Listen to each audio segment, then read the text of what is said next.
Los atentados son actos violentos, generalmente planificados. Estos buscan causar daño, terror o muerte a personas o instituciones, ya sean privadas o públicas, a menudo con motivaciones políticas, religiosas o ideologías diferentes. Estos actos pueden incluir explosiones, tiroteos, secuestros u otras formas de violencia dirigidas contra civiles, autoridades o infraestructuras. Generan consecuencias graves como pérdidas humanas, trauma social, cambios en políticas de seguridad y aumento de controles terroristas. En este iceberg veremos de los atentados más leves, hasta los que causaron un gran impacto en la historia de la humanidad. Dicho esto, sé bienvenido a mi canal y que disfrutes del video.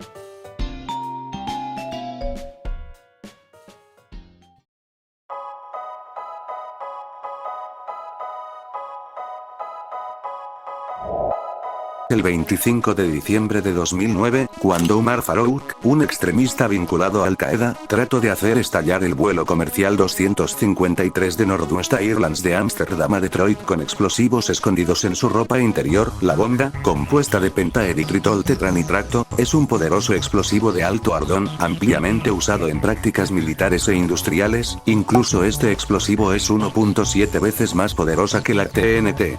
Su plan era detonar la bomba por la parte de una ala del avión donde se encontraba el combustible y por consiguiente se expandiera la explosión. Cuando Umar trató de hacer su cometido, el explosivo falló, y solo quemó un poco la prenda de su pierna. Esto a la vez ocasionó que los pasajeros del avión se dieran cuenta y posteriormente causarían la neutralización de Umar. Aunque no hubo víctimas mortales, el caso llevó a la implementación de escáneres corporales en aeropuertos y expuso fallos de inteligencia, ya que Estados Unidos tenía información previa sobre el atacante. Umar se declaró culpable y fue condenado a cadena perpetua en el 2012.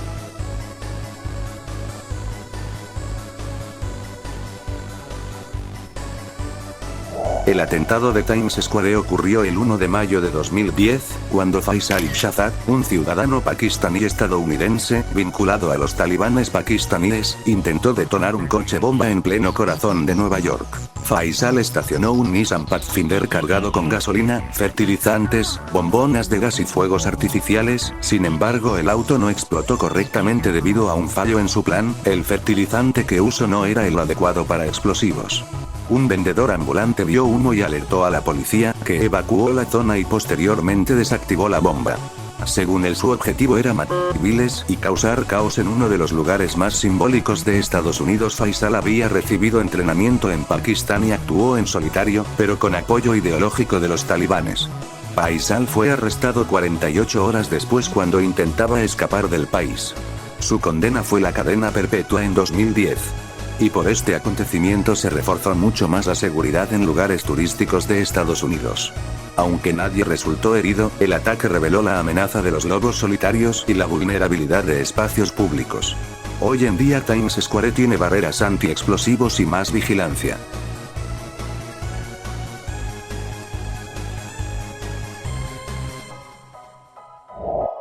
El 22 de diciembre de 2001, el británico Richard Reid, también vinculado a Al-Qaeda, intentó detonar explosivos ocultos en sus zapatos durante un vuelo de American Airlines, vuelo 63, desde París a Miami, con 197 personas a bordo. Cuando el explosivo pentaeritritol tetranitrato, el mismo usado en el Underpants Bomber, lo tenía escondido en las suelas de sus zapatos. Intentó activarlo con un fósforo, pero la mezcla no estalló completamente debido a la humedad de sus pies, según expertos. Los pasajeros y la tripulación lo sometieron tras notar su comportamiento sospechoso cuando este intentaba encender algo en sus pies. Lo inmovilizaron con cinturones de seguridad y sedantes que llevaba un médico a bordo. El avión fue desviado a Boston bajo escolta de cazas F-15.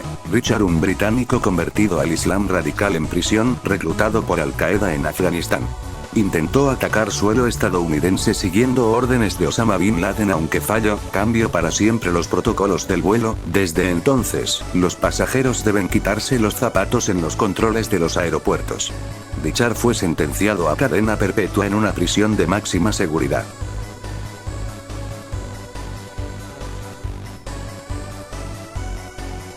El 7 de noviembre de 2011, un hombre armado disparó contra la fachada sur de la Casa Blanca, en un incidente que inicialmente pasó desapercibido, pero que expuso graves fallos de seguridad. El autor, Óscar Ramiro Ortega Hernández, un hombre de 21 años con problemas mentales y obsesionado con asesinar al presidente. Disparó al menos 7 veces con un rifle semiautomático desde su coche, cerca de los jardines de la Casa Blanca. En ese momento, el presidente Barack Obama estaba fuera de Washington, pero su familia sí estaba en la residencia. Una bala atravesó una ventana del segundo piso, cerca de las habitaciones privadas, y otra golpeó el cristal antibalas del salón diplomático. Pero nadie resultó herido. El servicio secreto no detectó el ataque de inmediato, solo horas después, un empleado encontró los impactos. Oscar fue arrestado días después en Pensilvania, se le fue declarado mentalmente incompetente, para luego ser sentenciado a 25 años de prisión en 2014. Un dato curioso es que en 2020, se reveló que ese mismo día, Michelle Obama y su hija Sasha estaban en casa. La bala que atravesó la ventana, impactó en una cortina a pocos metros, de donde estaba la primera dama.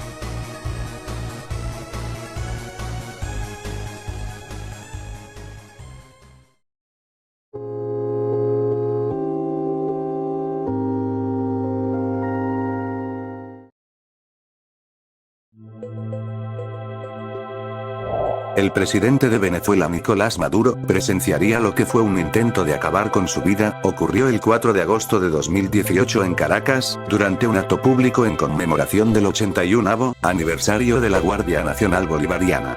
Mientras el presidente Maduro pronunciaba un discurso, a lo lejos se escucharon explosiones y se vio un dron volando cerca del estrado. Según el gobierno venezolano, se utilizaron 2 drones cargados con explosivos C-4, que detonaron cerca de la tarima presidencial. Esto dejó 7 heridos, entre ellos militares que se encontraban formados en la pista. El sistema de seguridad presidencial protegió a Maduro con chalecos antibalas y protección antiaérea. Esto habría evitado mayores daños.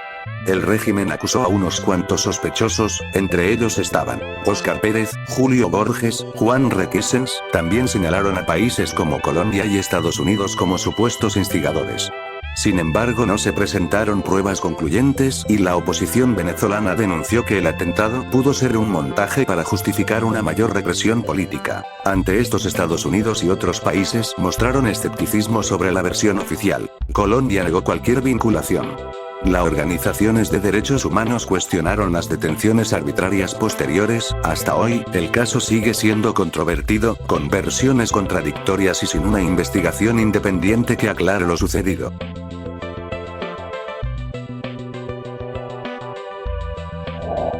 El atentado en el metro de Nueva York del 11 de diciembre de 2017 fue un ataque terrorista llevado a cabo por un individuo vinculado al extremismo islámico. El incidente ocurrió en la estación Parsons Archer, del metro de Queens, en la línea E. El autor, Akayedullah, un inmigrante bangladesí de 27 años que residía en Brooklyn, y había ingresado a Estados Unidos en 2011 con una visa de reunificación familiar. Akayed detonó un artefacto explosivo casero adherido a su cuerpo, un tubo bomba improvisado con materiales como fósforo y cables. Afirmó haberse inspirado en propaganda del Estado Islámico. La explosión no fue letal, pero dejó 4 heridos, incluido el atacante, que sufrió quemaduras graves. No hubo muertos gracias a que la bomba no detonó completamente. Akayed declaró que quería vengarse por las acciones de Estados Unidos en el Medio Oriente. Investigaciones revelaron que se había radicalizado en línea, consumiendo material yihadista. No tenía conexiones directas con células terroristas, pero aún así actuó en solitario. Akayed fue condenado a cadena perpetua por cargos de terrorismo y uso de un arma de destrucción masiva. El ataque generó preocupación por la seguridad en el transporte público y la radicalización en la línea E.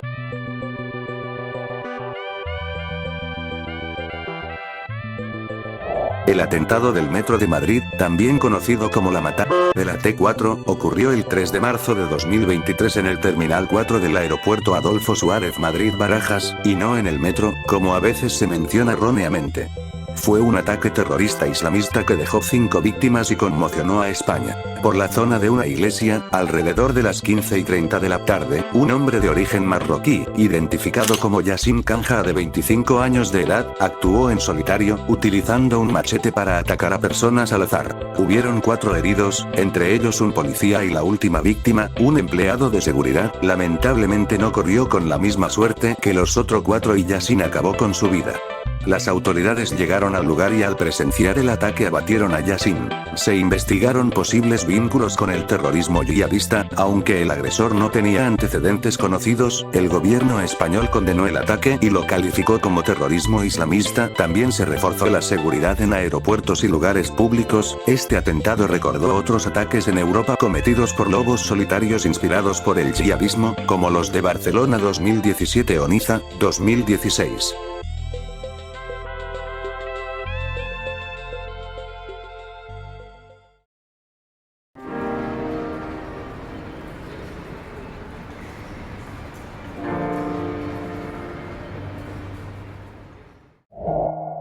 El atentado en Otoya se refiere a un crimen político ocurrido en Bogotá, Colombia, el 16 de enero de 1979, cuando el activista y sindicalista Jesús María Valle Jaramillo fue asesinado a balazos en el barrio Otoya. Valle Jaramillo. Este era un reconocido defensor de derechos humanos y líder campesino en el departamento de Antioquia, y su muerte estuvo vinculada con su lucha contra los abusos de los grupos paramilitares y las fuerzas de seguridad del Estado. Jesús denunciaba constantemente las violaciones a los derechos humanos en Antioquia, especialmente las ejecuciones extrajudiciales y las desapariciones forzadas. Su asesinato ocurrió en un momento de creciente violencia en Colombia, con persecución a líderes sociales, sindicalistas y opositores políticos. El crimen fue atribuido inicialmente a grupos paramilitares con posibles vínculos a sectores del Estado.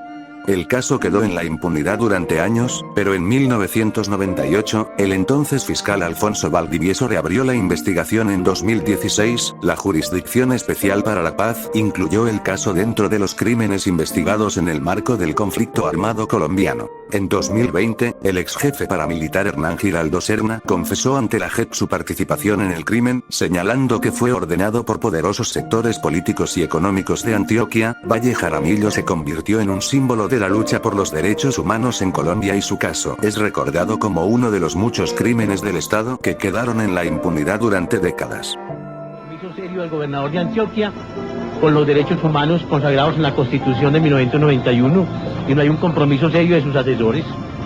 ¿Por qué afirma eso?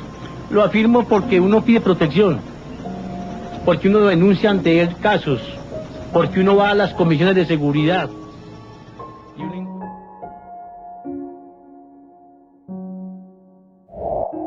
El atentado de Boston, también conocido como el Boston Marathon Bombing, fue un ataque terrorista ocurrido el 15 de abril de 2013 durante la maratón anual de la ciudad.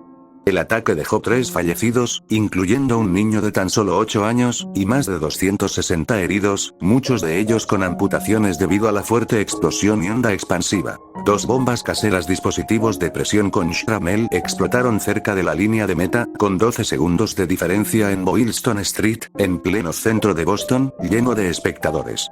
Las bombas estallaron a las 2:49 de la tarde, cuando la mayoría de los corredores ya habían cruzado la meta. Los atacantes, Tamerlan Tsarnaev de 26 años y Dzhokhar Tsarnaev de 19 años, 2 hermanos de origen checheno, criados en Estados Unidos e influenciados por propaganda yihadista pero sin vínculos directos con grandes grupos terroristas. Estos usaron instrucciones de la revista Inspire de Al Qaeda para fabricar las bombas. Cuando encontraron a los responsables, empezó un tiroteo con los hermanos y la policía. Tamerlan, el hermano mayor, murió en ese enfrentamiento y su hermano escapó, se escondió de la policía, pero no por mucho. Días después del altercado, Dzhokhar fue capturado escondido en un bote y posteriormente condenado a pena de muerte en 2015. Mientras ocurría el altercado, algunos corredores siguieron hasta hospitales para donar sangre y un sacerdote ayudó a identificar a Tamerlan por su tatuaje en la autopsia.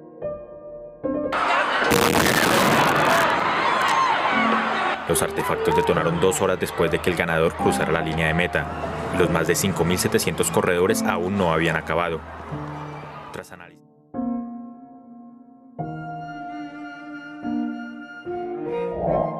El ataque con Anthrax sucedió en 2001, este fue una serie de envíos de cartas contaminadas con esporas de Bacillus anthracis, Anthrax, en Estados Unidos, ocurridas poco después de los atentados del 11 de septiembre. Estos ataques generaron pánico nacional y fueron el primer gran caso de bioterrorismo en el país. Entre el 18 de septiembre y el 9 de octubre de 2001, las víctimas: 5 muertos, incluyendo 2 trabajadores postales, y 17 infectados, algunos con graves consecuencias médicas. Diversos medios de comunicación y oficinas de dos senadores demócratas, Tom Daschle y Patrick Leahy, fueron afectadas. Las cartas contenían esporas de anthrax en polvo, altamente refinadas y letales. El anthrax es una bacteria que puede causar infecciones mortales si es que se llega a inhalar. El principal sospechoso fue Bruce Evans, un científico del laboratorio militar del Instituto de Investigación Médica de Enfermedades Infecciosas del Ejército de Estados Unidos. Evans tenía acceso a la cepa Ames.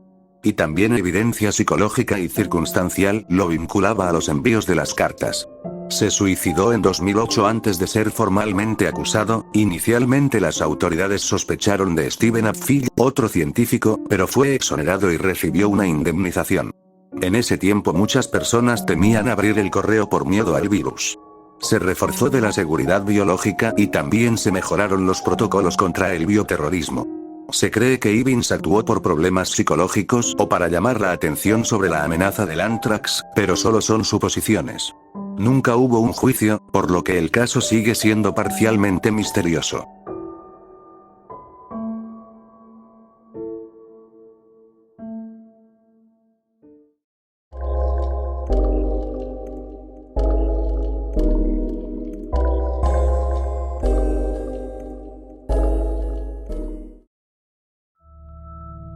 El ataque al autobús en Mexicanos, El Salvador. Un 20 de junio de 2010, pandilleros de la Mara Salvatrucha 13, quemaron un autobús de la Ruta 47 en San Salvador, dejando 17 personas muertas, incluyendo mujeres y niños, y más de 7 heridos graves.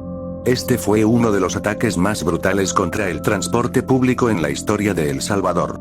Ocurrió alrededor de las 8:30 de la tarde, en la colonia Miramonte, una zona controlada por pandillas. El autobús de la empresa Sultana circulaba lleno de pasajeros cuando fue interceptado. Un grupo de pandilleros subió al bus, rociaron gasolina en el interior y prendieron fuego con los pasajeros aún adentro. Algunos testigos reportaron que los atacantes bloquearon las salidas, impidiendo que la gente escapara.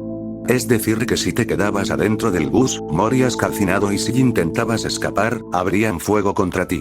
Varias víctimas quedaron atrapadas y calcinadas dentro del vehículo. Entre los muertos habían estudiantes, trabajadores y una niña de solo 6 años. Algunos cuerpos quedaron irreconocibles por la intensidad del fuego. ¿Pero por qué hicieron esto? El motivo del ataque de las pandillas, especialmente MS-13 y Barrio 18, tenían una larga historia de extorsión a transportistas. La empresa Sultana habría dejado de pagar la renta, que en realidad no existe porque los extorsionaban con eso. Dejar de pagar desencadenó el ataque como castigo a la empresa del bus.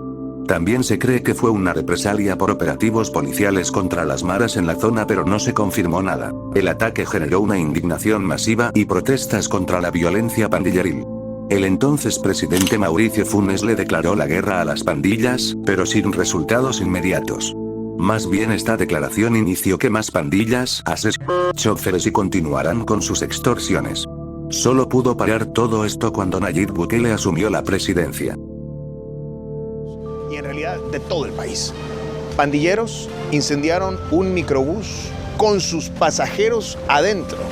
17 personas murieron en ese atentado calificado en todas las letras de terrorista.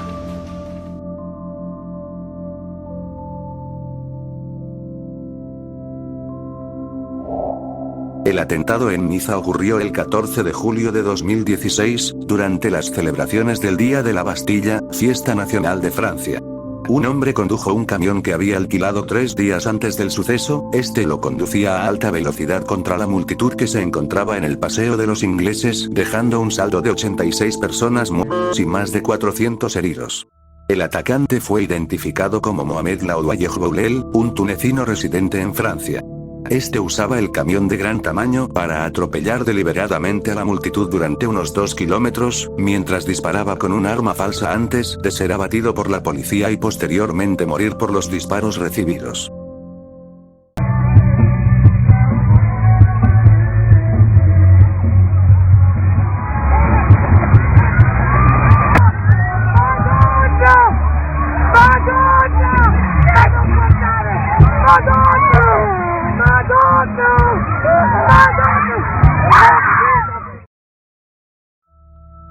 También quisiera resaltar a Frank, quien trató de detener el camión usando su moto para poder llegar donde se encontraba manejando Bo. Él solo lo pudo golpear incluso cuando vio el arma con que simulaba disparar, aunque no consiguió detener el camión, arriesgó su vida para que ya no se tomen más de estas. El Estado Islámico, ISIS, se atribuyó la autoría del atentado, aunque no está claro si Boulel actuó bajo órdenes directas o se inspiró en su propaganda. Francia declaró estado de emergencia y reforzó la seguridad en todo el país. El entonces presidente François Hollande calificó el ataque como un acto de terrorismo y prometió una respuesta contundente. En ese tiempo este suceso generó un fuerte impacto en Europa, aumentando las medidas antiterroristas y los debates sobre la seguridad en espacios públicos. Este ataque fue uno de los más graves en Francia en los últimos años, junto con los atentados de París, que luego hablaremos de eso.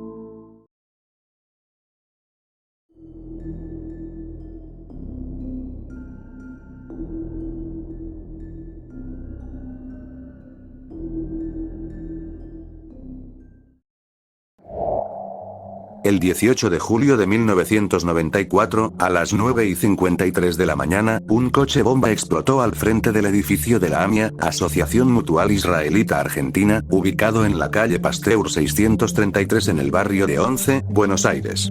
Un Ford Fiesta, cargado con 275 a 300 kilogramos de explosivos.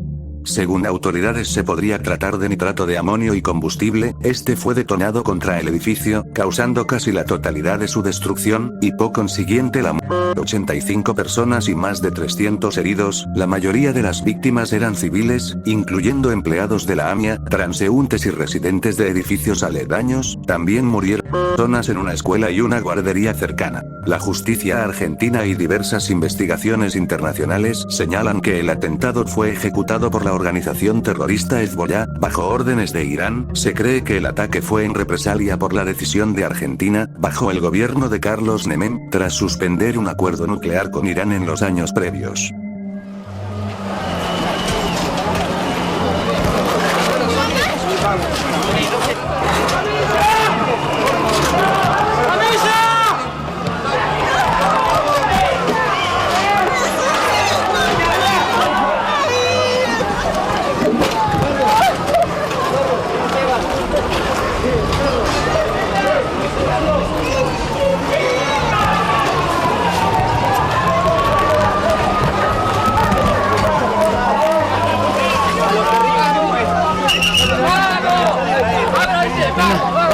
Una gran cantidad de heridos están siendo retirados en estos momentos tras la fuerte explosión que se produjo.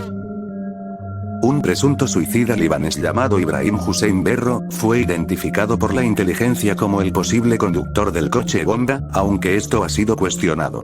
La investigación inicial estuvo plagada de irregularidades, encubrimientos y acusaciones de obstrucción por parte de funcionarios argentinos. Hasta hoy no se ha determinado a ningún responsable que haya sido condenado, lo que ha generado frustración en la comunidad judía argentina y a nivel internacional. Cada 18 de julio se realiza un acto conmemorativo frente al nuevo edificio de la AMIA, donde se leen los nombres de las víctimas. En 2019, el gobierno argentino declaró a Hezbollah como una organización terrorista, pero esto fue bajo presión de Estados Unidos e Israel. El atentado a la AMIA sigue siendo una herida abierta en Argentina, símbolo de la impunidad y la complejidad del terrorismo internacional.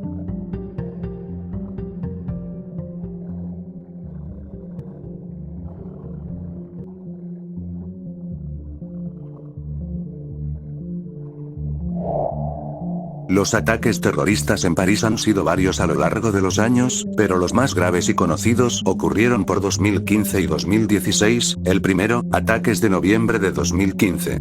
El 13 de noviembre de 2015, París sufrió una serie de ataques coordinados por el Estado Islámico que dejaron 130 muertos y más de 400 heridos. Los ataques incluyeron atentados en la Sala Bataclan. 3 terroristas entraron durante un concierto y dispararon contra el público, tomando rehenes. La policía asaltó el lugar, mató a los atacantes, pero aún así 90 personas murieron.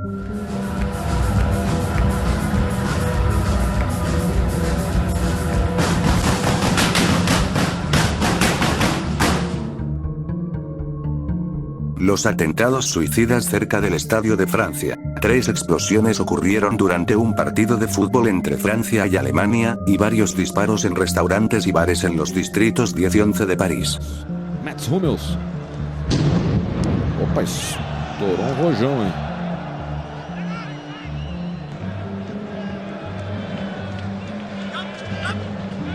Evra. Outro estrondo aí no Stade de France, que parece ser aqueles rojões, né? 8 segundos. Primer disparo. La cámara registra a 2 mujeres que se lanzan al piso. 2 personas en las mesas exteriores corren hacia adentro. Otras 2, también afuera, se esconden bajo la mesa. El atacante camina por la calle con su fusil. Otras 2 personas huyen del lugar en sentido contrario. El asesino regresa a la mesa de las mujeres y acciona su arma contra un... Este fue el peor ataque en Francia desde la Segunda Guerra Mundial y llevó a que el gobierno declarara el estado de emergencia. Ataque en Charlie Hebdo, 1 enero de 2015. Antes de los ataques de noviembre, 2 hermanos vinculados a Al-Qaeda asesinaron a 12 personas en la sede de la revista satírica Charlie Hebdo por publicar caricaturas de Mahoma. Días después, otro terrorista tomó rehenes en un supermercado judío, matando a 4 personas. También se reportaron otros incidentes menores, como el ataque con machetes cerca de la Torre Eiffel, ocurrido un diciembre de 2023. Un hombre con antecedentes psicológicos mató a un turista alemán que pasaba por ahí. Los disparos en la avenida de los Campos Elíseos, abril 2017. Un policía murió en un ataque reivindicado por ISIS. Como estos hay muchos más casos de atentados que sufrió Francia durante esas épocas. Ante esto el país reforzó su lucha antiterrorista con operaciones militares en el extranjero, especialmente contra ISIS en Siria e Irak. Se implementó el estado de emergencia y luego la ley antiterrorista junto con el aumento de la seguridad en lugares públicos y eventos masivos. Estos ataques marcaron profundamente a Francia y Europa, llevando a debates sobre seguridad, inmigración y radicalización.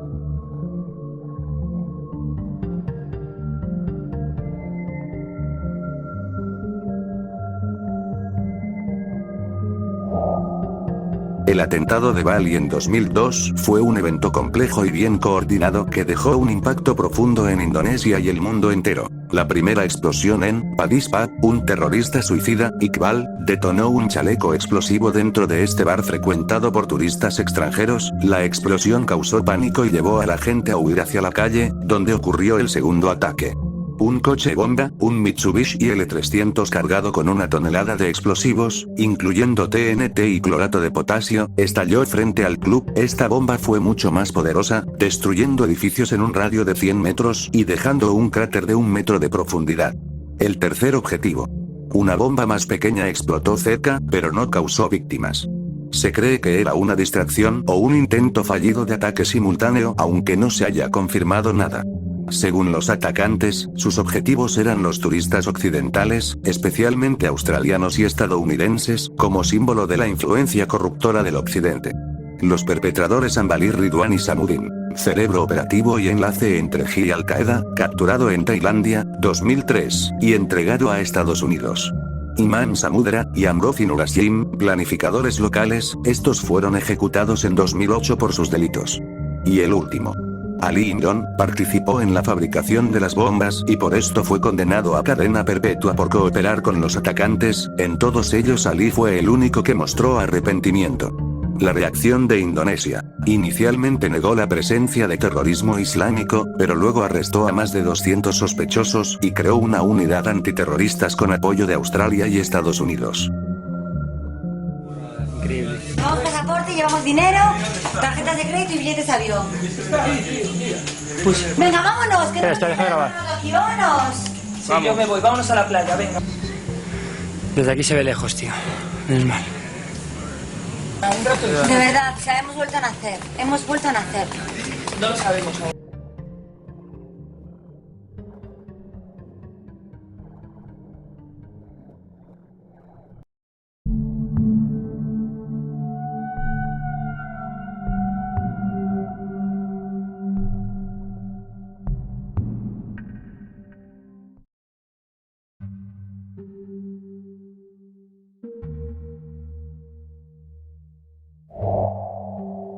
La masacre de Beslan fue un brutal ataque terrorista, ocurrido del 1 al 3 de septiembre de 2004 en la escuela número 1 de Beslan, una localidad de Osetia del Norte, República Autónoma de la Federación Rusa.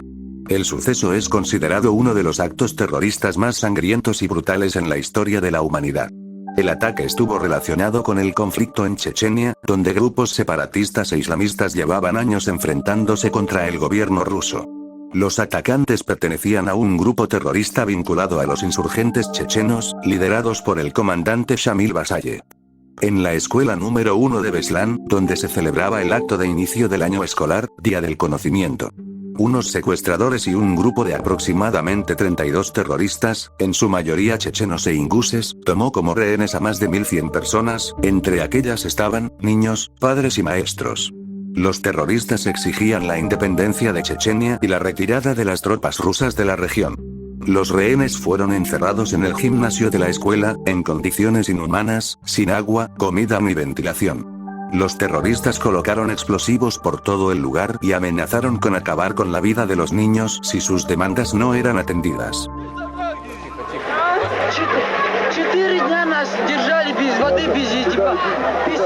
Да, прям над головой 18 бомб были большие. И одна смертница сама себя взорвала, а другую нечаянно пихнули.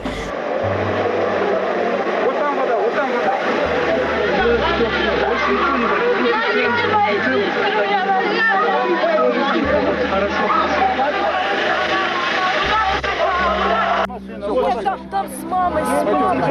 Отпустите ребенка и за ними иди, за ними иди. За ними иди.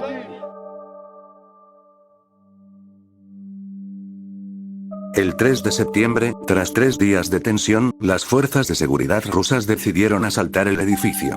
Pero esto fue un error fatal y para muchos en la actualidad fue el peor rescate de la historia. Algunos lograron escapar pero a otros los mataron cuando intentaron hacer lo mismo.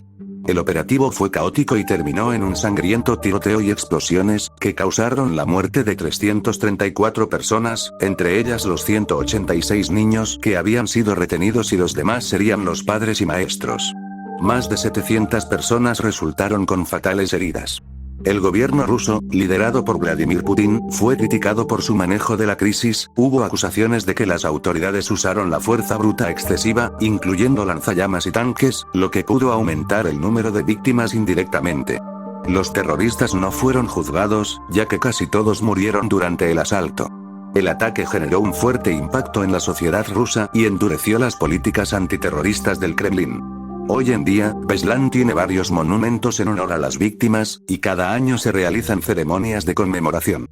La tragedia sigue siendo un símbolo del horror del terrorismo vividos en estos tiempos.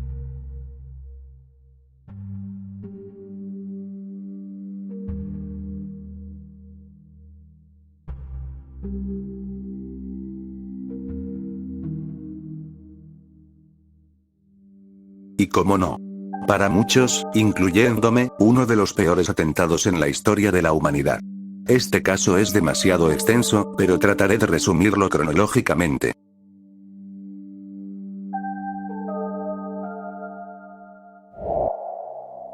En una mañana despejada en la costa este de Estados Unidos. Nadie se imaginaba que antes del mediodía, el mundo cambiaría para siempre. 7:59 de la mañana, el primer avión despega, vuelo 11 de American Airlines. El vuelo 11, un Boeing 767 con 92 personas a bordo, despegó del aeropuerto Logan en Boston con destino a Los Ángeles. Entre los pasajeros estaban los 5 responsables del primer suceso, Mohamed Atta y sus 4 cómplices. 8:14 am, el vuelo 175 de United Airlines, otro Boeing 767, despega de Boston. También lleva 5 terroristas, liderados por Marwan al-Sheikh. 8:19 am, una azafata del vuelo 11, Betty ONG, llama a tierra desde el baño del avión diciendo que los estaban secuestrando. 8:46 am, el primer impacto hacia la torre norte del World Trade Center. De pronto, en el corazón de Manhattan, un rugido ensordecedor. El vuelo 11 se estrella contra la torre norte a 800 km por hora, entre los pisos 93 y 99. Pedazos de metal y cristal llueven sobre las calles. Algunos testigos afirman que vieron cuerpos cayendo del edificio, algunas personas saltarían para escapar de las llamas pero muriendo en el intento. Las televisoras captarían en vivo la columna de humo negro. Al principio pensarían que fue solo un accidente. Pero no sería así. Mientras tanto, en el Pentágono y la aviación civil una confusión se presentaría si es que todo esto fue un fallo de piloto. ¿O quizás un ataque? 9:03 AM, un segundo impacto a la Torre Sur. Mientras los equipos de emergencia corren hacia la Torre Norte, el vuelo 175 aparece en el cielo para luego estrellarse contra la Torre Sur. El impacto directo entre los pisos 77 y 85 causó una explosión gigantesca. Ahora no cabía duda, todos sabrían que Estados Unidos estaba bajo un ataque terrorista. En las torres la gente que estaba atrapada pide ayuda por sus teléfonos, pero algunos otros se resignarían y solo llamaron a sus familias para despedirse de ellos. 9:37 AM, el Pentágono arde, el vuelo 77 de American Airlines en Washington, fue secuestrado por Ann Ian Hour, este gira en picada y se estrella contra el Pentágono. Un ala entera del avión colapsa, dejando 125 muertos, incluidos militares y civiles. 9:57 AM, mientras tanto, el vuelo 93 secuestrado por Ziad Jarrah, se dirige hacia Washington. Los pasajeros, que ya saben sobre los anteriores ataques a las Torres Gemelas por llamadas, deciden actuar. Los pasajeros luchan contra los terroristas, el avión se sacude violentamente y a las 10:03 AM, se estrella en un campo de Shanksville, Pensilvania. Según autoridades, este vuelo podría tener como orden estrellarse contra la Casa Blanca. 9:59 AM, tras arder por casi una hora, la Torre Sur se desploma. Una nube de polvo y escombros cubre Manhattan, los gritos y desesperación de la gente se hacen notar y la mayoría corre por su vida. 10:28 AM, la Torre Norte también cae tras más de una hora después del impacto. Los terroristas, 19 hombres en total, entrenados en vuelos comerciales, usaron armas cortas como cuchillos y cortaúñas, y también amenazas de bombas falsas para secuestrar el avión. El cerebro de toda esta operación, según autoridades, fue Osama Bin Laden, el cual su motivo fue venganza por la presencia militar de Estados Unidos en Medio Oriente, especialmente en Arabia Saudita, y apoyo a Israel. Este mismo fue asesinado por fuerzas especiales de Estados Unidos. En Pakistán, el 2 de mayo de 2011. Se retiraron 1.8 millones de toneladas de escombros y solo se pudieron identificar al 60% de las víctimas, muchos restos nunca se pudieron encontrar, alrededor de 2.977 personas murieron en este atentado.